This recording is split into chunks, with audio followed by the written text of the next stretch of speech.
In class, we learned about rate of change and slope. The skills we learned were find rate of change represented in a table or graph, determine whether each function is linear, write yes or no, and then explain. Find the slope of a line that passes through each pair of points. You can use your notes and your math book for key concepts. You can always pause this video and replay. And now let's see one more example from each skill. Find rate of change represented in a table or graph. So here we have a table.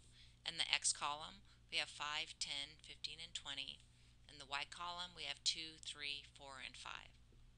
What we learned was that rate of change was delta Y over delta X, or the change in Y over the change in X. So let's look at the change in Y's. Between 2 and 3, there's a difference of 1.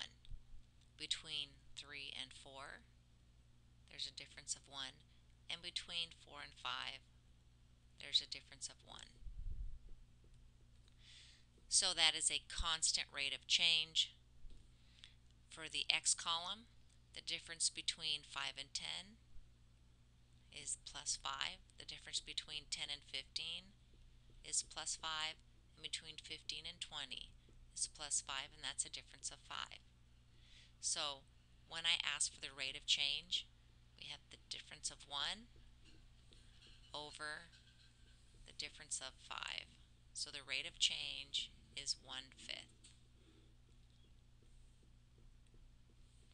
In this example, find the rate of change represented in the table.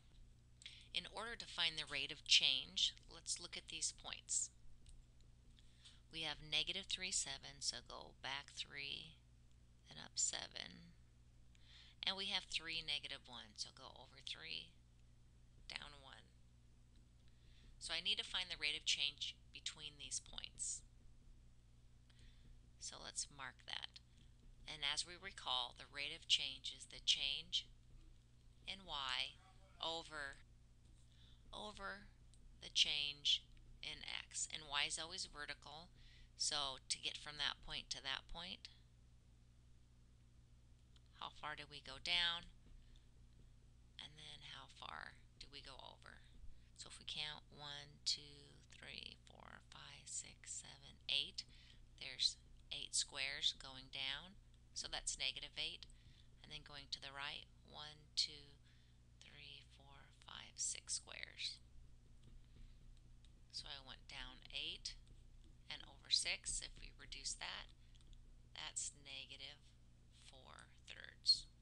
That's our rate of change, negative 4/3. The thing to remember here, always start at the right. I'm always starting at the right,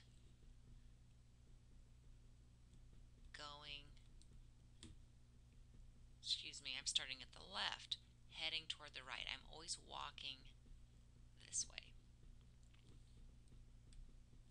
The next problem, determine whether the function is linear. Write yes or no. So how do we know this is linear? Well, what we learned earlier, in order for it to be linear, it needs a constant rate of change. So I have to check between each x unit in this table if it is the same amount. So between negative 7 and negative 5, it went up 2.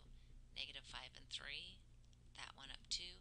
Negative 3 and 1, that went up 2.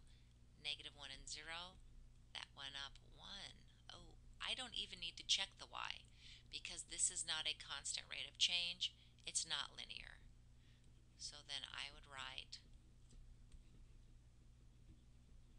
not linear because no constant rate of change.